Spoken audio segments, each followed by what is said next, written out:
Bugün bir de ilginç konuğumuz var. Mesut Çiçeker. Türkiye'mizin yetiştirdiği bu çok değerli, çok kıymetli elektronik mühendisiyle söyleşmek için geçen hafta Lüksemburg'a Betzdorf Şatosu'na gittik. İstanbul Teknik Üniversitesi Elektrik Fakültesinden alınmış bir diploma.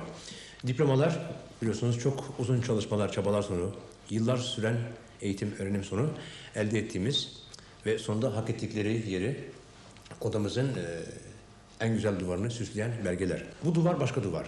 Bu duvar Betzdorf Şatosu'nun duvarı. Diyeceksiniz ki şimdi bu diplomanın Betzdorf Şatosu'nun bu duvarında ne işi var? Mesut nasıl oldu? Nasıl oldu bu diploma? Ve sen beraber de kalktın, buraya kadar geldin. Lütfen bu çok ciddi, biraz sonra bahsedeceğimiz bu çok ciddi projenin başına geçtin. Lütfen anlatır mısın bize? Tabii Barış. 1974 Kasım'ında İstanbul Teknik Üniversitesi Elektronik bölümünden mezun oldum. Yüksek elektrik mühendisi diploması alarak. İstanbul Teknik Üniversitesi Türkiye'nin çok önemli ve büyük adını kabul ettirilmiş bir okul. Onu hepimiz biliyoruz. Bugün çok ciddi bir projenin başındasın yani. Evet. Nedir bu işin aslı faslı? Yani nereden atılıyor bu füzeler? Ne işe yarıyor? Bunlar sen bulundun çünkü ben gördüğüm kadarıyla bütün programlarda ismin var. Mesut Çiçeker her tarafta ismi geçiyor burada. Ne yapıyorsunuz yani? Nereden atıyorsunuz bunları? Ariane füzesi haberleşme uydularını uzaya götüren bir araç. Aynı bir tır kamyonu gibi bir yükü bir noktadan bir noktaya taşıyan bir araç. Ariane füzesi Güney Amerika'dan Koru dediğimiz bir şehirden atılıyor. Bu roketin ucundaki bölüm 4,5 tona kadar yük taşıyabiliyor uzaya. Anladım. Müthiş, müthiş. Rakamlar müthiş yani. Peki sen üniversite okurken İstanbul'da düşünüyor muydun böyle bir şey? Katiyen benim için... Böyle bir takım binler tonlar şeyleri ta Fransız Viyana'sına kadar gidip orada aslını bulmak falan gibi bir şey. Hayır. Hayalde herhalde. Bu benim için bir ancak rüya olabilirdi. Güzel bir rüya olabilirdi. Ama şimdi çok güzel bir gerçek olmuş şu anda. Yani hakikaten insanın göğsü kabarıyor. Hoşuma gitti. Yani böyle bir yerde, böyle bir projenin başında burada bir masada bir Türkiye bulmak çok mutlu etti yani. Duyduk onun için geldik zaten. Teşekkür ederim. Yani çok keyif verici bir olay.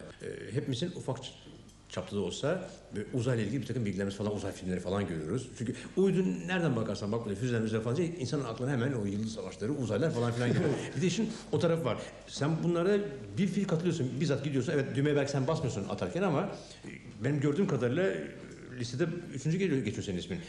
Bana o günü anlat yani şimdi bunu atarken ne oluyor? Esas işin heyecan tarafı bak şimdi bizi milyonlar izliyor. Onların heyecanını anlatıyor. Esas onu anlat bize şimdi. Tamam çok güzel 400 ton falan çok güzel de ne oluyor o gün yani? O günden önceki günlerde.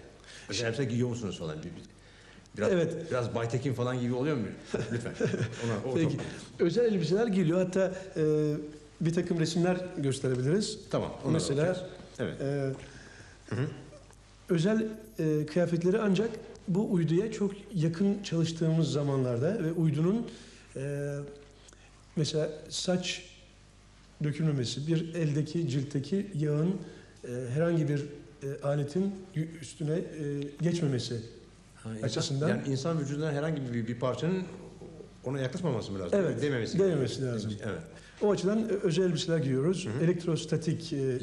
Yani benim anladığım kadarıyla bu özel elbiseler ondan korunmak için değil, onu sizden korumak için. Tabii. Evet, bunu söyle işte. Evet. İşte önemli olan o. Yani amaç burada insanları ondan korumak değil, onu insanlardan korumak. Çünkü çok pahalı bir alet, büyük bir yatırım. Buna saç derse fena olur. Yani ben yaklaşmayayım ona. Onun için ben saçlarımı kısa kestirdim. Evet, teşekkür ederim. Yani ben söz veriyorum, ben katiyen hiçbir uyduya yaklaşmayacağım. Tamam, kesin söz. Evet. Tamam, o güne dönelim tekrar. Ne yapıyorsunuz heyecan şimdi? Şimdi Barış, sanki penaltı yatan oyuncu nasıl heyecanlanmıyorsa o anda, usta bir oyuncu, profesyonel bir mühendis de bu işi yaparken heyecanlanmaması lazım. Heyecanlanmaması lazım. Evet. Tabii çok emotional, çok heyecanlı bir olay. Ama belli sayıda füze atılmalarına katılan bir insan için bu heyecan yerini artık tatlı anılara ve güzel tecrübelere değiştiriyor. Kaç defa katıldın füze atışlarına? Bu 6.'ydı.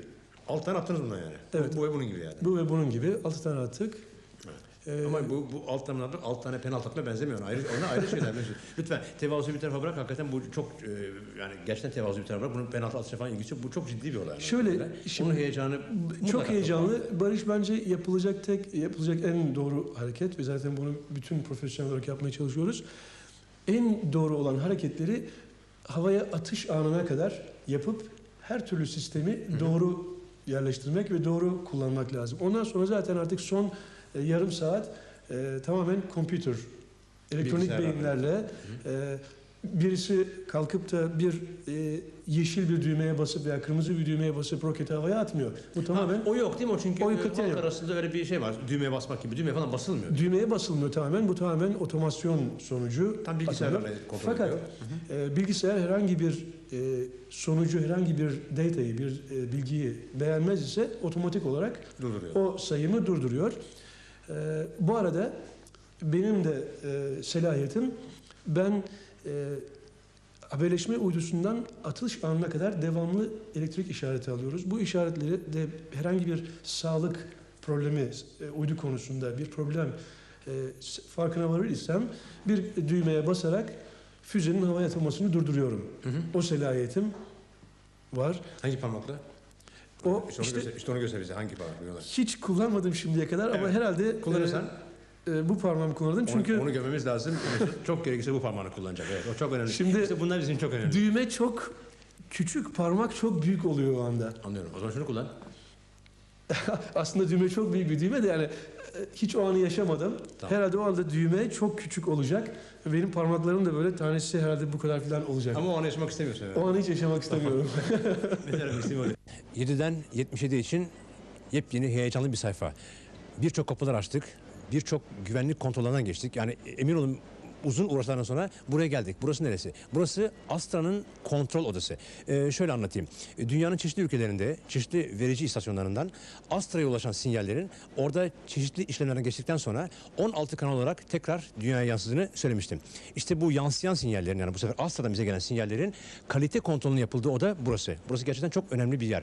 Bakın bu arkamdaki ekranlarda, o ufak ekranlarda 9,5 metrelik bu tencere kapağına benzeyen büyük uzay uydu antenleri var ya, oradan alınan sinyallerin gösterildiği monitörler bunlar. Buna karşın o büyük monitörlerde tam tersine 55 santimlik küçük yine tencere kapağına benzeyen diğer uydu antenleri kullanılıyor. İşte tuhaf, yani büyüklerde ufak, ufaklarda büyükler kullanılıyor. Ha bu arada yeterince karışık olan kafalarımızı karıştıracak bir şey daha öğrendim. O da şu: biliyorsunuz televizyon yayınlarında belli başlı 3 tane renk kodlama sistemi var. PAL, bizim Türkiye'de kullandığımız, SECAM, bir de NTSC1, NTSC2. Ha bunlar yetmemiş gibi şimdi yepyeni bir renk kodlama sistemi daha var. Üstelik bu sefer dijital. D2 MAC bunun ismi. Bunu da öğrendik, söylüyoruz. Bundan böyle hayatımıza bir yeni renk kodlama sistemi daha geldi. O da D2 MAC.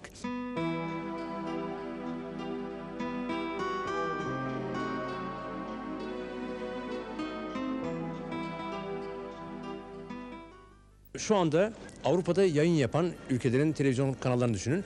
Toplam kanal sayısını bir araya koysanız nereden bakarsanız bakın 21-22 kanalı geçmiyor. Oysa Astra tek başına 16 kanal yayın yapabiliyor ki bu çok önemli bir özellik. Ayrıca Astra'nın yayınlarını 55-60 santim çapında, o benim devamlı tencere kapağı dediğim uydu antenleriyle yakalamak mümkün. Bu da ayrıca önemli bir özellik tabii. Astra'yı uzaya yollayan roketin yüksekliği 64 metre. Yani 20-21 katlı bir apartman boyunda bir roket. Düşünebiliyor musunuz ne kadar büyük bir olay olduğunu? Evet, roketin orada Guyana'dan, Güney Amerika'da atılmasından bugün burada Lüksemburg'da son resim kalite kontrolüne kadar işin sorumlusu olarak karşımıza bir Türk'ün çıkması, sevgili Mesut Çiçeker'in çıkması bizler için ayrıca bir sevinç ve kıvanç kaynağı oldu. Bunun özellikle altını çizmek istedim.